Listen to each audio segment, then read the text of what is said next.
It's very powerful to let kids experience art and music and culture that is rooted in the LGBTQ community, because when the kids intersect with that, they immediately will have a positive personal experience. If kids have experiences with certain musics, they will become more open-minded, accepting people. What do you leave to your child when you're dead? Only whatever. I'm really flummoxed every time I hear a story about a school or a district, and now, God forbid, our own state, cutting music and arts programs as though they are somehow expendable. In our culture, we have an epidemic of sadness. And you know what the antidote to that is, the vaccine, if you will.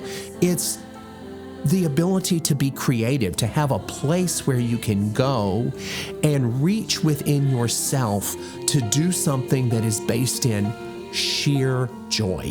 One thing that's definitely been really important to me as a parent is making sure I can model for my children how to be basically an awesome grown-up.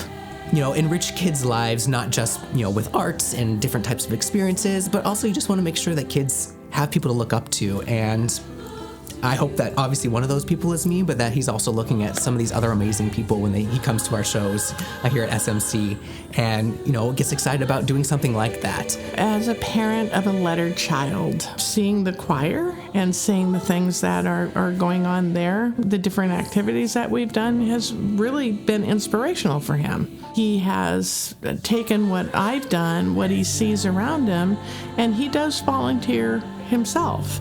Youth programs have been a part of the chorus's existence for a long, long time.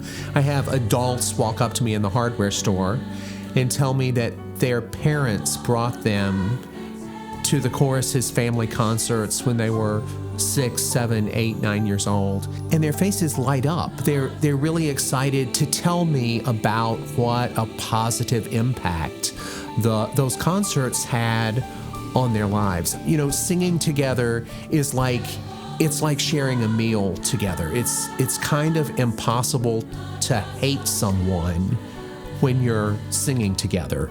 What these programs do is create a really incredibly beautiful landscape where LGBTQ people can exist and thrive, but maybe more importantly, straight people come to understand, and straight kids come to understand, that as allies, they provide a network of support that really is life-saving.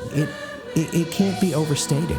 I found a place to belong as an ally, and it has really, I believe, made a difference in the quality of my life, my family life, and hopefully in the community lives around me.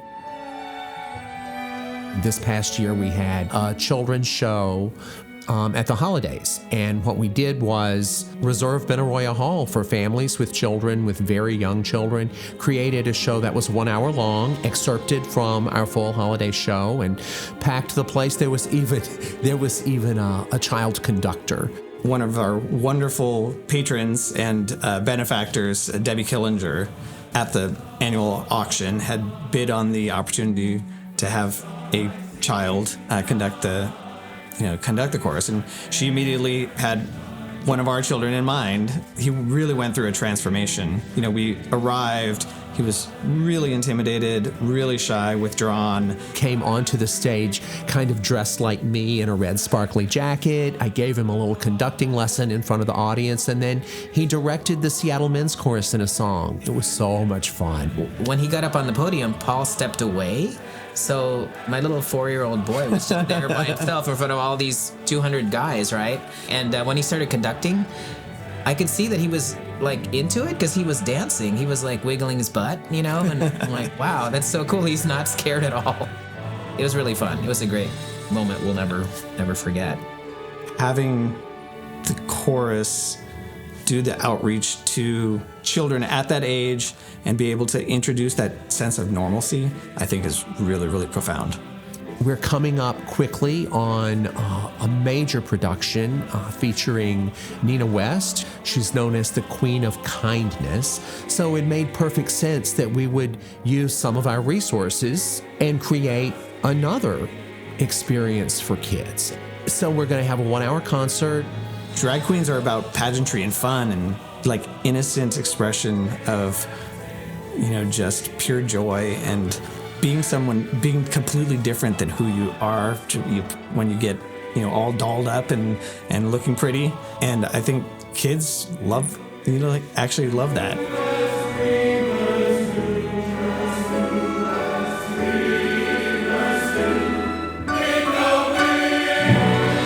I'm extremely proud that we make decisions to allocate performances for families, cheap or free, but that decision means that those are seats that we aren't selling at full price. We need your help. It's your contribution that allows us to do this kind of work.